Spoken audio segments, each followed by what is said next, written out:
അങ്ങനെ വെറുതെ നടത്താൻ പറ്റൂല എങ്ങായി, നല്ല കായ്ച്ചെലവുണ്ട്. അതിനാണ് നമ്മുടെ സ്ഥിരം കോൺസ്റ്റൻറ്റ് സപ്പോർട്ടേഴ്സ് എന്നൊക്കെ പറയുന്നത്, നമ്മുടെ സ്വന്തം സ്പോൺസേഴ്സ്.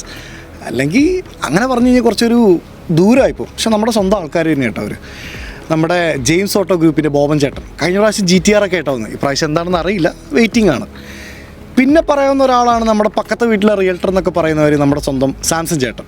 ഒരു 2 ആഴ്ച മുന്നെയാണ് ഒരു ട്രയംഫൊക്കെ ഇറക്കിയത്, എനിക്കൊരു ഇറക്കുമായിരിക്കും. പിന്നെയുള്ള നമ്മുടെ ഒരു സപ്പോർട്ടറാണ് ബെൻസൺ മച്ചാൻ, ബെൻസൺ പോൾ. ആശാൻ്റെ കയ്യിൽ ഓൾറെഡി ഒരു RS7 ഉണ്ട്.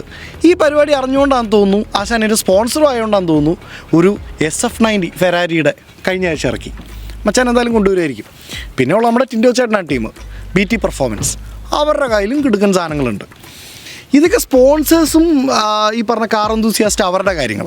ഇനി ഇവർക്കൊക്കെ വണ്ടി ഡീറ്റെയിൽ ചെയ്യണമെങ്കിലോ എവിടെ പോകണം? BK ഓട്ടോസ്പാ, അവരും നമ്മുടെ സ്പോൺസറാണ്.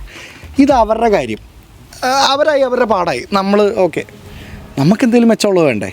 അതിനാണ് തറവാട്. ഇഷ്ടമുള്ളത് വാങ്ങി കഴിക്കാനും ചൂടൊക്കെ അല്ലേ കുടിക്കാനും അവരുടെ കയ്യിൽ സാധനമുണ്ട്. നിങ്ങൾ പോരെ, നമുക്കുള്ളതും അവർക്കുള്ളതും എല്ലാവർക്കും ഉള്ളതും ഇവിടെയുണ്ട്. പിന്നെ ഡ്രാഗ് റേസ് ജൂലൈ 19 ഉച്ച കഴിഞ്ഞിട്ട് നേരെ ഇങ്ങോട്ട് പോരെ, സെൻറ് തോമസ് ഡ്രാഗ് വേ.